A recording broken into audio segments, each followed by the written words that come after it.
Oke, baik, terima kasih seluruh masyarakat Indonesia yang saya cintai dan banggakan, rekan-rekan pers semua.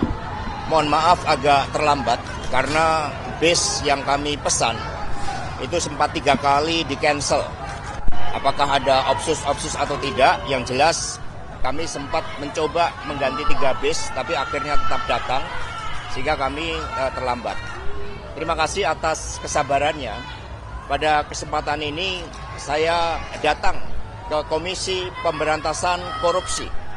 Inilah sikap kooperatif yang kami tunjukkan sebagai warga negara Republik Indonesia yang syah, yang menjunjung tinggi hukum, dan datang meskipun sejak awal kami memahami bahwa begitu banyak agenda-agenda politik terkait dengan kasus saya. Ini bisa dari keterangan saksi yang mencoba diintimidasi. Bahkan saudari Tio pun itu tidak bisa berobat ke luar negeri melanjutkan pengobatan atas derita kanker yang dideritanya hanya karena tidak mau menyebutkan nama saya.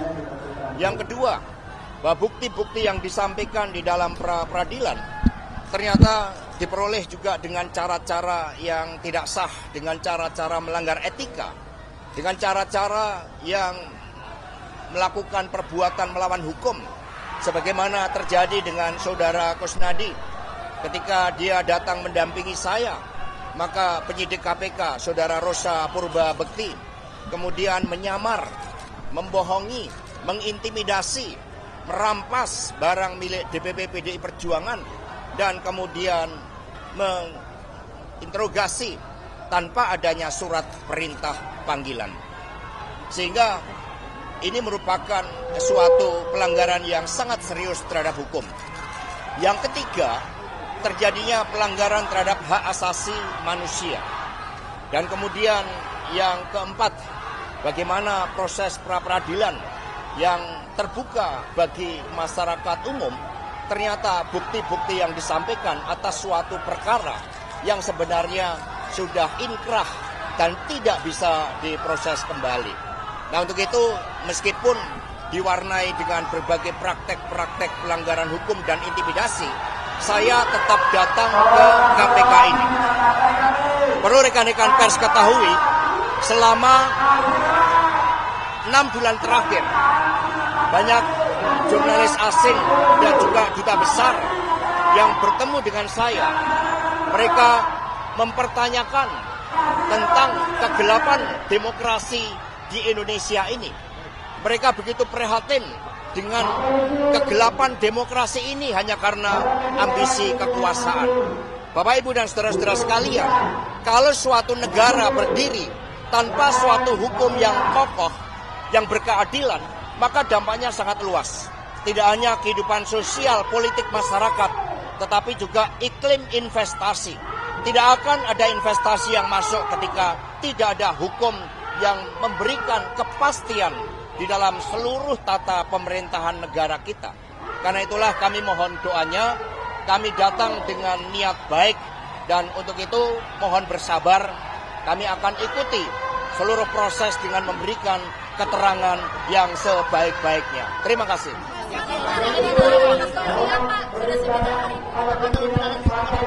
Ya, udah siap lahir batin. Ada pesan dari Bu Mega?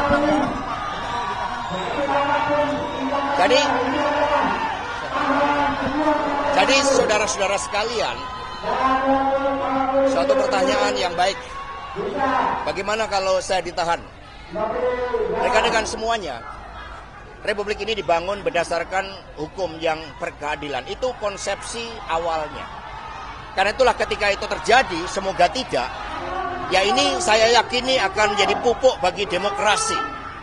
Ini akan menjadi benih-benih bagi upaya untuk mewujudkan suatu sistem penegakan hukum yang sebenar-benarnya tanpa pandang pilih. Karena itulah kami meyakini, karena kami dilatih untuk berjuang dengan keyakinan. Saya tidak menjabat sebagai pejabat negara. Tidak ada kerugian negara terhadap kasus yang mencoba ditimpakan kepada saya. Sehingga Kalau penyimpangan dan penyalahgunaan kekuasaan itu terus-menerus akan digunakan, saya meyakini bahwa benih-benih demokrasi, pupuk-pupuk demokrasi untuk mengoreksi kekuasaan yang zalim itu akan semakin besar. Terima kasih. Baik, terima kasih rekan-rekan pers. Inilah hasil dari masyarakat Indonesia yang saya cintai dan banggakan. Terima kasih. Saya telah kooperatif memenuhi tanggung jawab sebagai warga negara Republik Indonesia yang siap mengikuti proses pemeriksaan dan ada 62 pertanyaan yang saya jawab. Dari penyidik KPK juga sangat ramah, sangat kooperatif. 62 pertanyaan itu berkaitan dengan persoalan yang sudah inkrah, sehingga tidak ada hal yang baik. Ya, di dalam pertanyaan akan banyak juga yang menolak pertanyaan itu.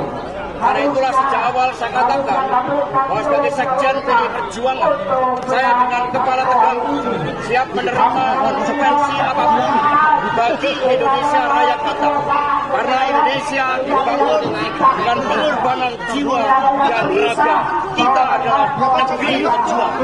Sehingga saya tidak pernah menyesal. Saya akan terus berjuang dengan api semangat yang menyala-nyala. Semoga ini menjadi momentum bagi Komisi Pemberantasan Korupsi untuk menegakkan hukum tanpa kecuali, termasuk memeriksa keluarga Pak Jokowi. Terima kasih. Merdeka.